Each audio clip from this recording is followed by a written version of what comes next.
Welcome to the Open to Hope Show. I'm your host, Dr. Gloria Horsley, with my daughter and co-host, Dr. Heidi Horsley. Well, Heidi, we got our great friend Alan Pedersen on. Hi there, Alan. Hey, Alan. How are you doing this evening? Howdy. Great. Our wonderful Angels Across America man. And Heidi is in New York City, Manhattan, right, Heidi? Hello from New York, New York. And Alan is, where are you, Alan? I am in Sarasota, Florida tonight. Oh, nice. All right. And, you know, that has a lot to do with Alan's Angel Tour. For any of you who don't know, he's a fabulous singer-songwriter. He's Ashley's dad, and he travels all over the United States with his Angels in America van, and he gives workshops and presentations, and he can come to your neighborhood if you let him know. We'll be talking about that later, right, Alan? Absolutely. All right, well, let's get started. I know people have already talked to me about the fact that the holidays are a bittersweet time. They really are, and particularly when you've lost a loved one, right, Alan? Yeah, I think I just had a presentation last night where we talked about the holidays. And, you know, one way I heard it described that I think is really kind of appropriate. Our holidays, to some extent, they always have a hole in it. And, you know, and that's because that's how it should be. If we could have holidays again and someone who we love dearly has died and we go into the holidays and never think about them or never, it's not a part of it, there's that hole there. But we can learn to work around that hole, recognizing that it's always going to be there, but there's a lot of love there, and we can get through it. You know, the holidays, it brings back a lot of memories. I mean, I have so many memories of Scott around Christmas and Thanksgiving.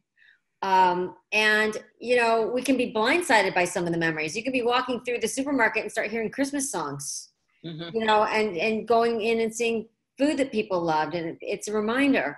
So I think while it's incredible, it can also be really overwhelming and sad when you're sitting at the table and that person isn't there. And, you know, Alan, I was thinking about you as a singer-songwriter. I mean, these songs have got to mean a lot to you. Yeah, and yeah, music is my connection, and I've learned that, you know, anything can trigger us. Things, you know, we think back on holidays, and a lot of times they were just filled with joy, and now we try to look at the holiday and say, where's the joy going to come from? And we never know. It come from different places and different things, but managing the expectations to realize that and I don't think we grieve more. I just think there's more triggers out there that we see that take us back and remind us of our loss. Well, Heidi, how about those people that are saying, have a happy holiday and want us to put on the game face?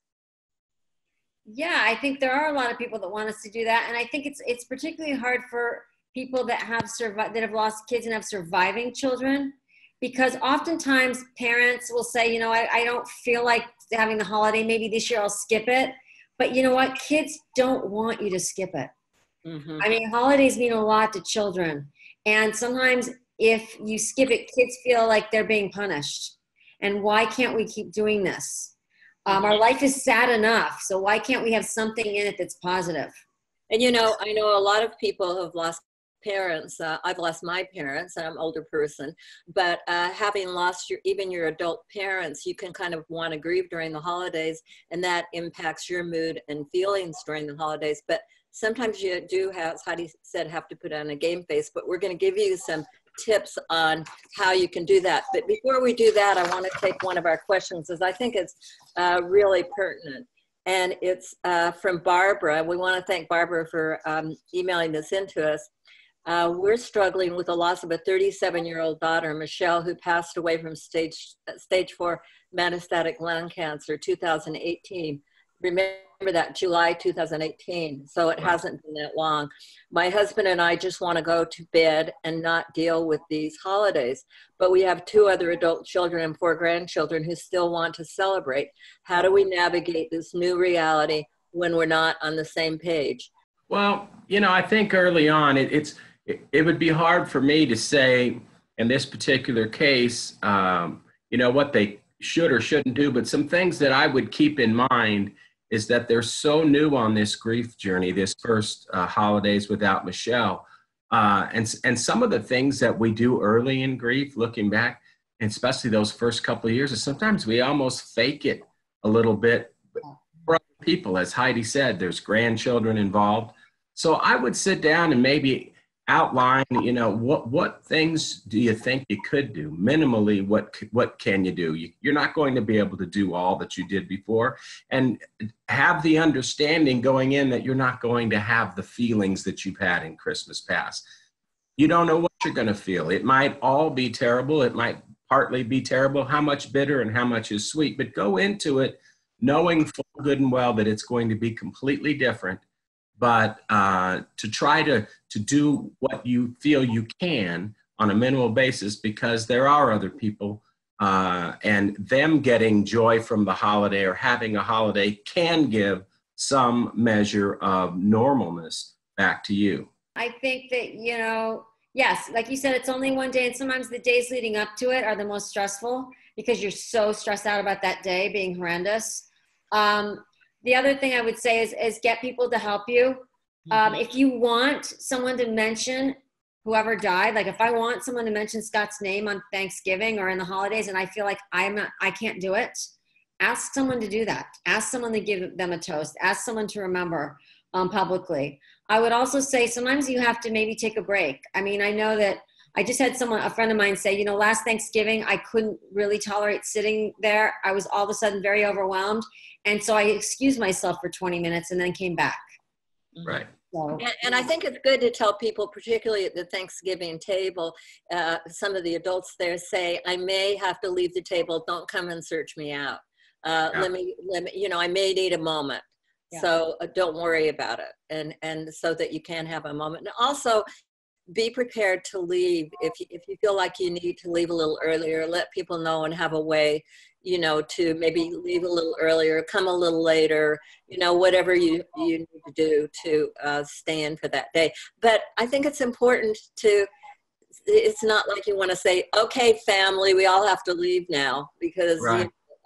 Mom's not feeling well or, whatever, or dad's not feeling well or whatever. Be able to, go on your own or whatever, or have a trusted friend go with you and let other people stay and let them know that it's okay for them to stay and enjoy the whole holiday. I think that's important. And it's so important, isn't it, Alan, to remember that it's only one day? Yeah, that's true. The thing with the holiday, I love the bullet point, the anticipation, it can be worse because really the holidays, they're a season, they're a state of mind that we are in. But I can't say enough about what you were just speaking about not getting stuck at an event. I always tell people, thank God for Uber today.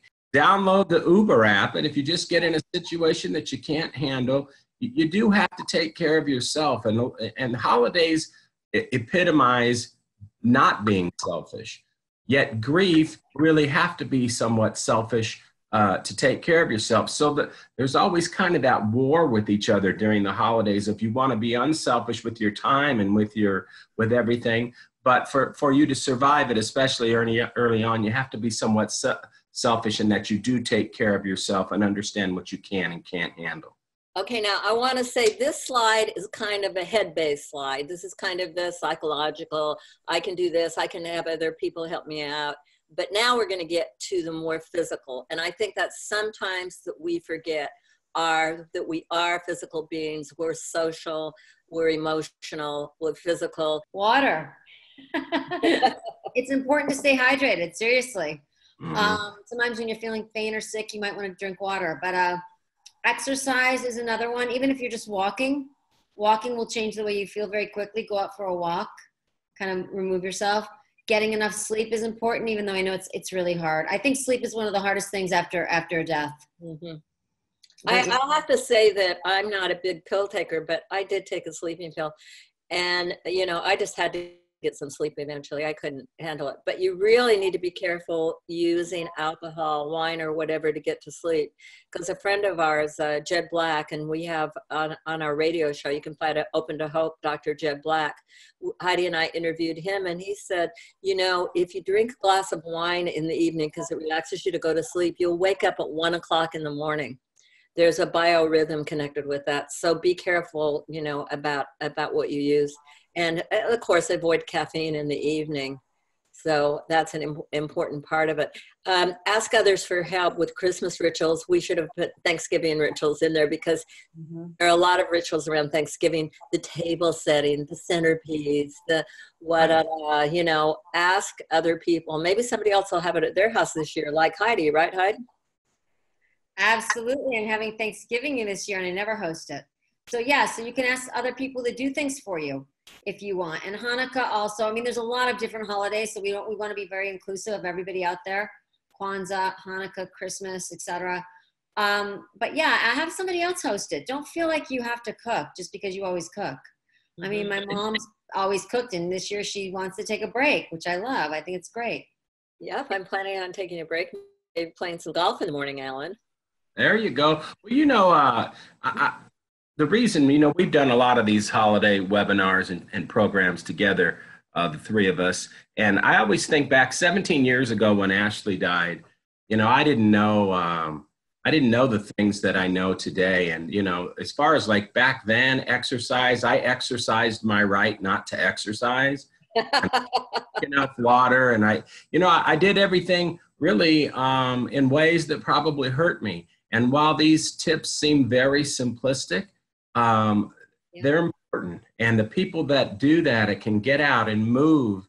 You know, it helps you to separate out the grief. It helps your body, because that is the one thing we know today, that the grief is mental, physical, emotional, spiritual. It can cause a crisis of faith. And when you're having an attack in all these areas, an assault to your system, things that you can do to minimize it in any way really do help. Every little bit helps when you're going through grief and trying to handle the holidays at the same time. And can I say something else about that, Alan? I mean, for those of you that just don't even know how you're going to survive at this point, if you have too much caffeine, if you sometimes have too much alcohol, if you don't get enough sleep, try not to be too hard on yourself about it. Yeah. You're trying the best that you can. And you know what? The first couple of years is really, really hard. It's hard to go through it, and you're going to do things that maybe aren't really that healthy. You might might eat a box of Twinkies, whatever it is. I mean, you know, you're trying to survive, and it's hard. It's really, really hard. Yeah. About coping. How do you cope? And if you can keep it between the lines, good job. Yeah. So self-care is really important. And gift this holiday season, I can't say enough about this. It is so hard for so many of us to accept help from other people.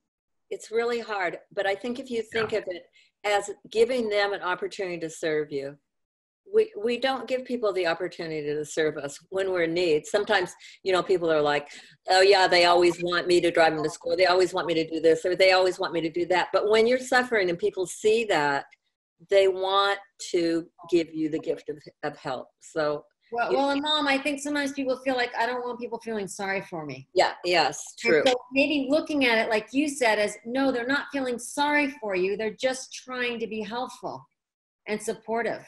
That's how they're being supportive, is by helping you. But communicating also, and Gloria, I've heard you say this in the past, communicating is also important. You know, we don't want people having a holiday party and ordering a catered dinner for us and us just not showing up. We want to just tell people as best we can in advance. You may invite me to something today that's on December 9th. Well, I don't know how I'm going to feel on December 9th. So a lot of times I would tell people, look, if you need an answer today, I can give you a definite maybe. I don't know how I'm going to feel on that. I like that, a definite maybe. don't. We don't have to be rude. We don't have to avoid people. We have to let people know I don't know what I can handle. And if you help me help myself, I'm going to handle things as best I can on the day that they come up, because this grief thing is up and down and back and forth. Yeah. And so, you know, your friends do want to help. They don't know how to help. And if we can just communicate that effectively, I think it also can make things easier for us. You know, yeah, after Scott died, my niece got married, and my sister-in-law she didn't forgive us for years for not going to that wedding. And it was 2,000 miles away. It was only 6 months. And we would have had to have flown to a wedding and stayed in a hotel. That it just wasn't something that and she just didn't understand. So I have to say, Heidi and Alan, sometimes people aren't going to be understand they are going to be mad. No. Well, that was just what I was going to say before that example, which I loved, was I hope that people will give you a hall pass and won't demand that you stay the whole time and won't be angry about it. And that they'll understand, basically, if you need to leave early or not show up. Yeah, and there's people who won't. Yeah, and you know, one of the best pieces of advice I was given early on, and it really served me well, is I would tell people this, though. Do not invite me to your event. I don't care what it is if Ashley is not invited. In other words, I knew enough to know that I had to be able to talk about Ashley, and so that she had to be invited. And that didn't mean I'm going to show up in an ugly Christmas sweater with just Ashley pictures all over it and an Ashley hat and an Ashley balloon or whatever. But feeling as though she's part of the conversation at events during the holidays was important to me. And so I think some people, to go suffer in silence just adds to the trouble. So communicate that to people. That's what I did, and it did very much help me. Mm-hmm. And you're not always going to be fun. I mean, that's just the way it's going to be. But I think it's important for these holiday activities. You can ask family members, friends, or relatives to take your kids or something to some of these activities, and you can maybe not go at all. If you're not sure whether you're going to be able to make it to the Santa Claus parade or whatever, find somebody else to do it. And then if you can go along, fine. You know, give yourself that break of being able to take a break. Right. Yeah. So decide what events you're going to do. But the most important thing is to try to do it in advance. It's not too late now, people. Right now, today, if you don't want to go somewhere to somebody's place for Thanksgiving, to tell them no. Or if you decide you're not going to cook dinner, then, you know, figure out something else. You could say it like this rather than just saying, no, look, I would really love to go and I'd love to be there, but I just don't think that I can. I don't want to be a Debbie Downer. I don't think I can go this year. Yeah. Even though I'd love to. Mm-hmm.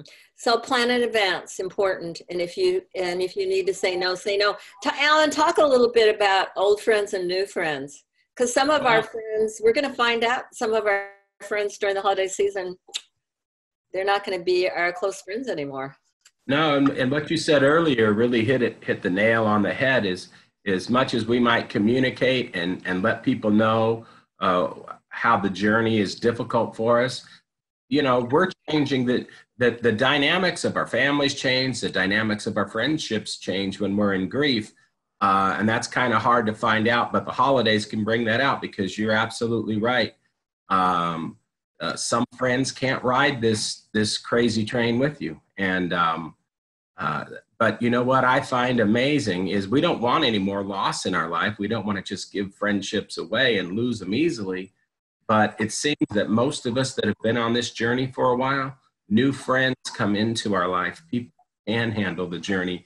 And sometimes you have to maybe let those friends that can't handle it, you know, out and bring the new ones in. But it's very important. But most people in grief, I know the two of you would agree, their Rolodex changed substantially over time in grief, because they found friends who really could understand, who either had a loss like this, but who could understand what they were going through and didn't put pressure on them, especially during the holidays.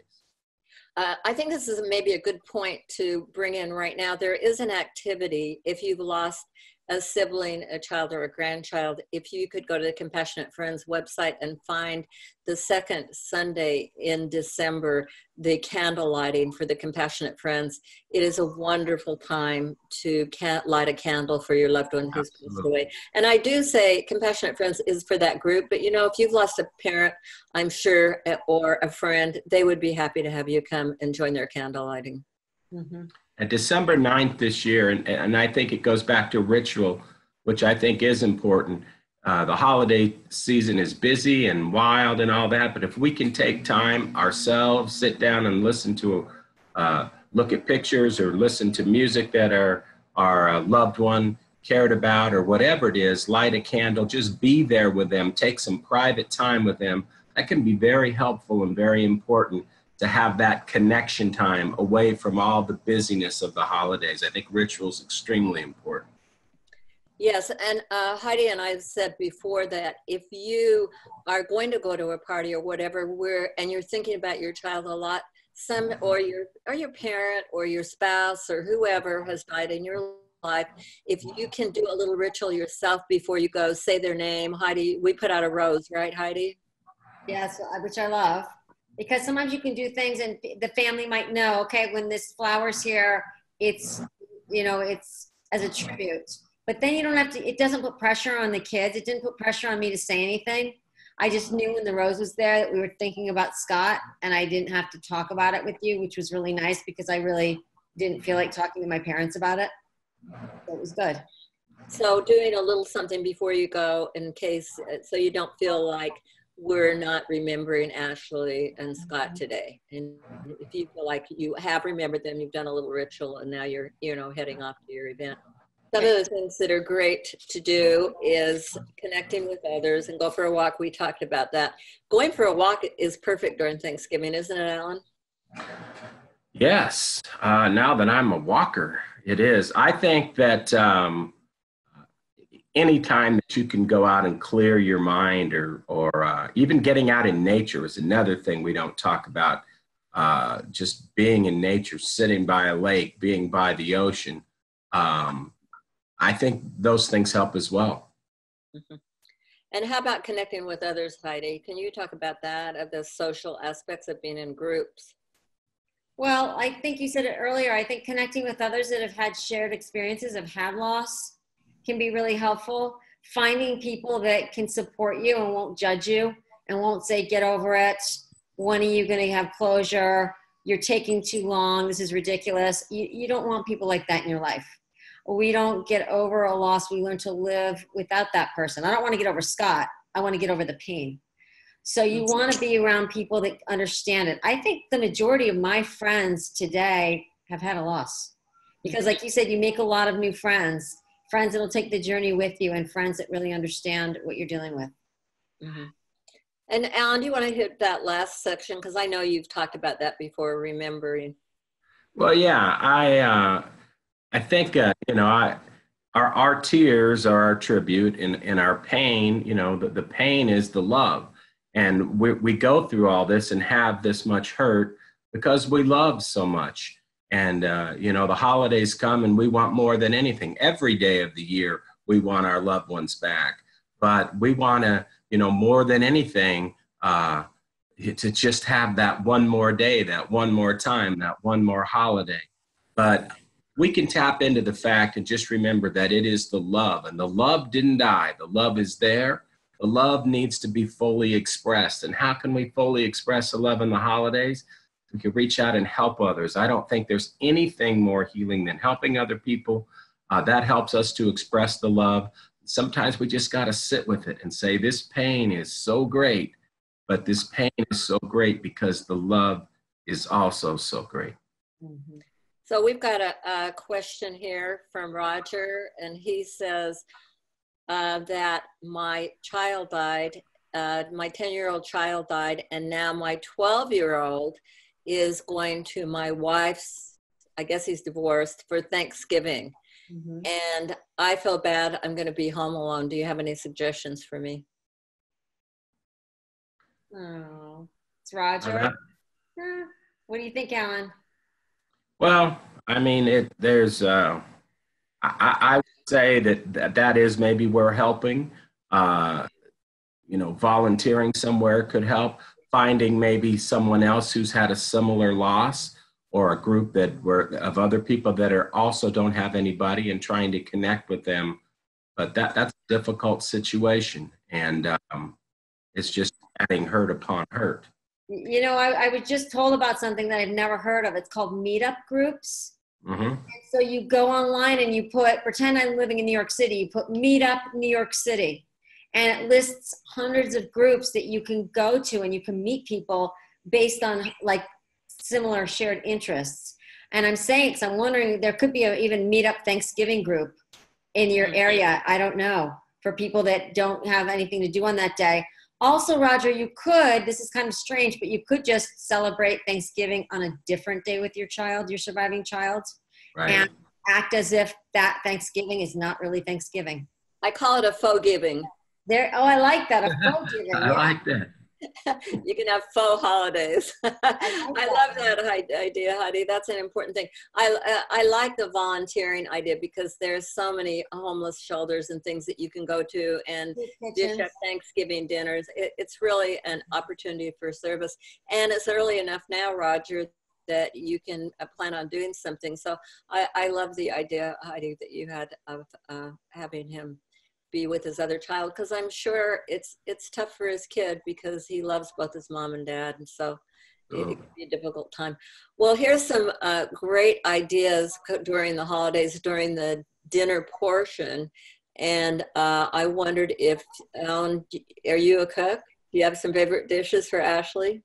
I do, and Ashley just loved steak and king crab legs, so of course, she would have the most expensive taste in the grocery store, but that's what we do, and we have it. I try to have it every holiday season, and the first years, every year we did that, and we kind of toast her, and it's bitter and sweet, but we have a good time and tell Ashley stories and have big crab legs. Mm-hmm. Awesome, I love it. And Heidi, have you got any favorite spot dishes that you remember? Raspberry ribbon pie. I remember making that. So good. Your peach, I think it was your peach cobbler. Yeah. Oh, grandma salad. Yeah. You always have the dishes that are passed down through the generations. Yeah, I love that. And one thing that is fun, I've heard people talk about it, is having a potluck and having people bring dishes that are beloved in their family. And in fact, I even know one Compassionate Friends group where they'd made up a cookbook and sold it to raise money for their chapter of favorite holiday dishes, told a little story about the dish and had a favorite dish. So that's an awesome thing. So we've got a question here from Susan, and she says that it's interesting that we're talking about people being angry during Thanksgiving because her mother was very upset when her father died because she didn't hold, it looks like Susan regularly had the Thanksgiving dinner, but her dad died. She didn't feel like fixing the dinner and having the family over. And her mother was upset that she wouldn't do it. She felt like it was dishonoring her father. Wow. That's heavy duty guilt to put on someone, right? Yeah, we've got the adults dealing with this situation. Have you got any suggestions for Susan or thoughts about this situation? I guess it happened last year. So, well, I can certainly understand why she doesn't want to do it. I mean, she's grieving also, and it's a lot of work to put together Thanksgiving dinner. mm-hmm. So, and I can also understand why her mom would like her to do it. So, because she's grieving too. Yes. So you've got a grieving widow and a grieving child going together. I don't know how many adults you have in the family, Susan. It might be a year to go out and eat. Well, I think you're making a good point, Mom, because I think what we're seeing here, and I know Alan can weigh in on this too, is that families, the problem with the family is that we all grieve differently. Right. And so sometimes we're all on different pages. And so how do you reach a compromise? And sometimes that's really what it's all about. What can we do? What can Susan and her mother do that would satisfy both of them without fully, doing what they usually do? Alan, what do you think? Well, I think it is about compromise because you have two people in the same family.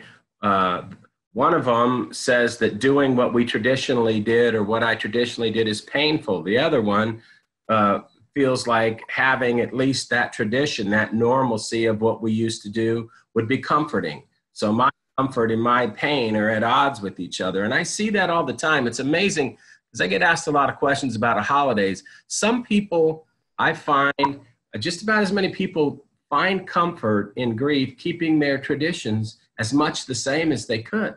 But then I find just about as many people find comfort in creating new or altering their traditions. Mm-hmm. So, neither one is right or wrong. And again, it goes back to communication. The family dynamics change, the holiday dynamics change, and it's just communication. But not everybody's going to be willing to understand that your comfort is my pain but we have to try to work it out and find compromise as best we can. But that's why we say grief sucks. For crying out loud, it's hard. There's all these other issues that go along with missing this person so much and hurting so much. Then we have all these other things we're trying to negotiate, and they just seem to come up in spades during the holiday season. So that's why we're doing this webinar. Absolutely. And sometimes supermarkets and restaurants will make Thanksgiving. You can go get it, pick it up, bring it to your house. And maybe you can do it for just pick up half the stuff and then make the rolls and the desserts homemade and have everything else brought in. I love that. So compromise. It may be a little bit of what's going on here, Heidi. I know you talked about it with the 9/11 families when you worked with them, a little bit of competition on whose grief's worse. Is it worse to have your dad die or your spouse die, Well, that happens a lot, especially that's how we as siblings feel often. We have been told, not by our parents, but by society, that the worst death you could ever have is the death of a child. And so therefore, we often don't feel like we even have the right to our grief. And everything is about our parents. And so sometimes we don't even speak up during holidays when we don't like something or we don't want something to go a certain way. Sometimes we feel like we don't even have the right to give it voice because our parents are grieving. Well, that's interesting that you said that, Heidi. I'm going to grab my phone here real quick, because I got a person who wanted me to ask you a question. I didn't mention this in the show prep we did, but basically what they want to know is, this is a bereaved mom and dad, and they have a daughter and a son, and this might also help with Michelle's family. They're worried that they can't communicate with their kids. This is their second holiday season. They're worried about their children and the fact that they can't help them during the holidays. They're not talking to them, and they just don't get it. They don't even get their kids don't even get why they go to the Compassionate Friends, to a support group. They don't want them to go to that. But they're having a real hard time understanding why the siblings just aren't connected. They don't feel like they're grieving or connected to them and their grief as parents at all. Could you address that? We are overly connected to your grief as parents. Okay. That's why we look like we're not connected. So in other words, we don't want to grieve in front of you because we don't want to cause you any more pain. It's very hard for us to see our parents in so much pain. It's very distressing. So therefore, we don't want to talk to you about our loss. We don't want to share our emotions with you because we are afraid it'll upset you, and you've been through enough losing your kids. Mm-hmm. So that's why we look like we're not grieving. We are grieving, but we're grieving on our own time and not with you. I'm thinking, I was glad Alan brought us back to Michelle, because I was just thinking, I think one thing that's important that you've said here, Heidi, is for those two to talk to their adult children, maybe without the kids around. And maybe they don't even have to talk to them. Maybe they need to go to a movie with them, or go out and get some ice cream, or just spend some time before the holidays with their adult children. Kind of, what do they say, loving on each other. Yeah, I like that. Yeah.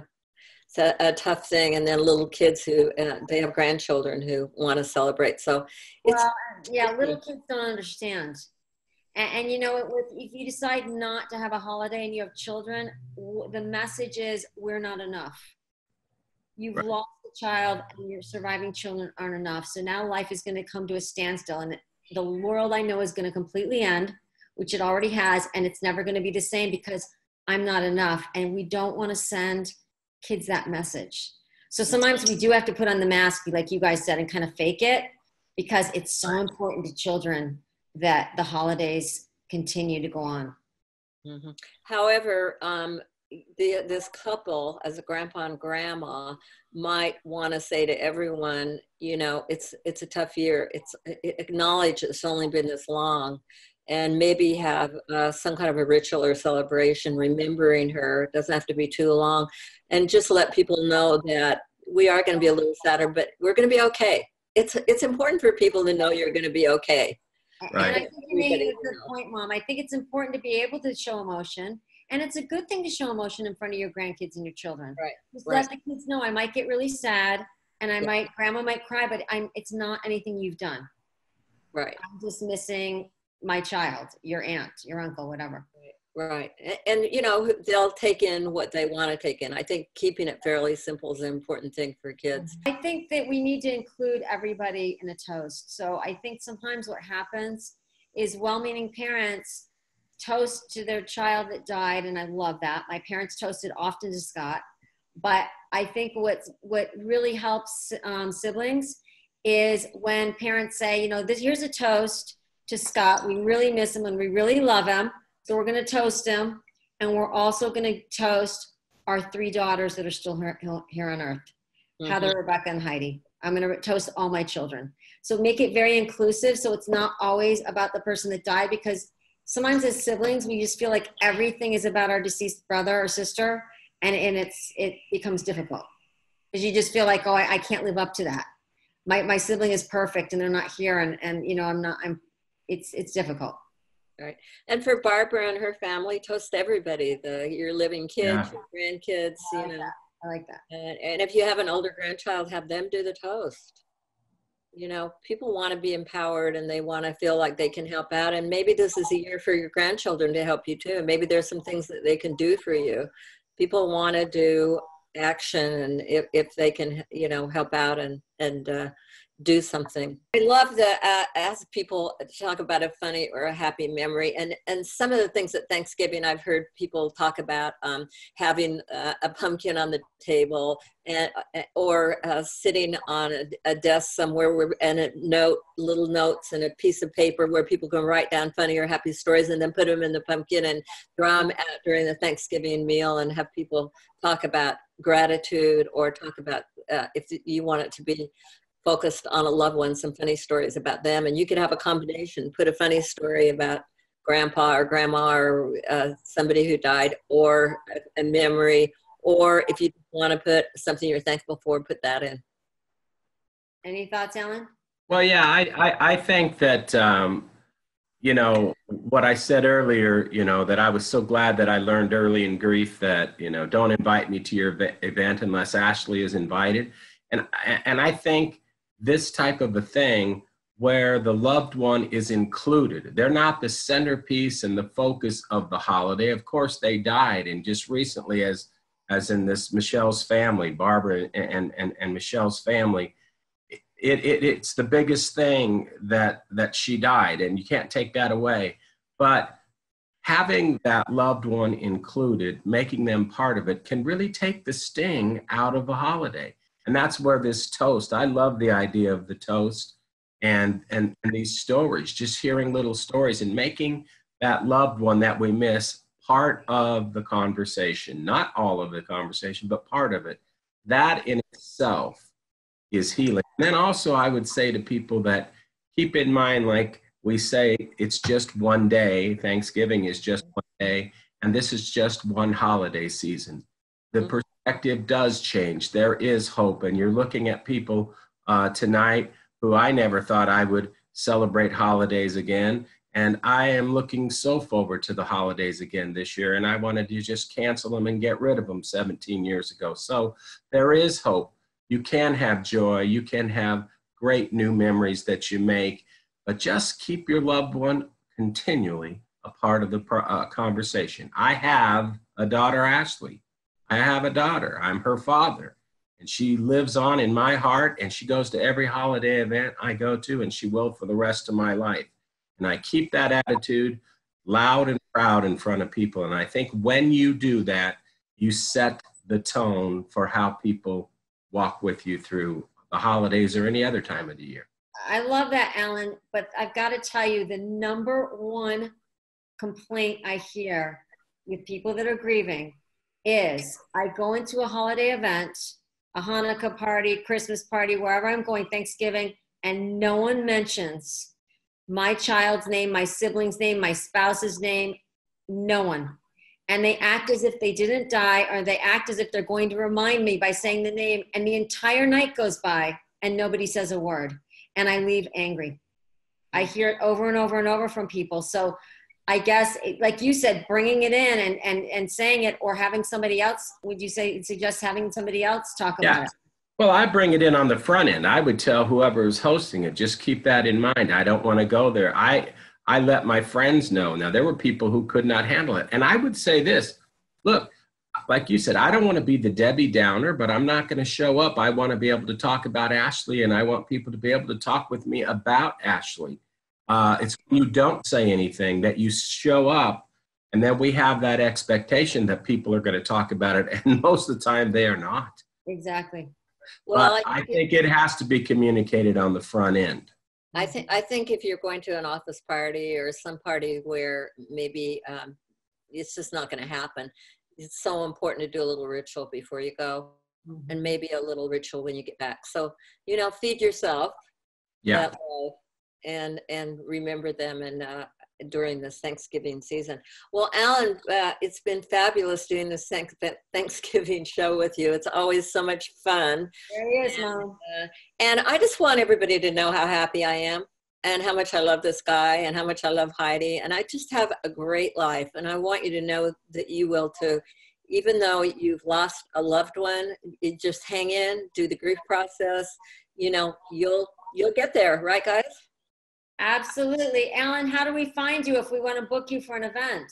AngelsAcrossTheUSA.org. You can find me on Facebook at Angels Across the USA. And I want to say to both of you and to Heather, who's doing all the backside of this, and to your whole family, the Horsley family, thank you for Open to Hope. The grieving world, we have great gratitude that you do these webinars and programs. And I love you all dearly, and you know that. Thank you for being we're family. I wish you the best Thanksgiving possible, and thank you for being in my life and for all that you do for the Angels Across the USA and grieving people everywhere. God bless you. Have a great holiday, and may you have a healing holiday season. We will never forget our loved ones, as they will always be in our hearts. The holidays are a time that our memories will continue to connect us with those who have made us who we are today. Love you, Alan and Heidi. Love you guys too. Love you too. Good night. Thanks, everyone. And I want to thank everybody for watching this webinar, and please tell everybody about Open to Hope and book Alan for one of his evenings, fabulous, or one of his workshops. He's a fabulous guy and does a great job. Visit us at Open to Hope, and Alan and Heidi and I want to remind everybody that if you've lost hope, please lean on ours during this holiday season, and God bless.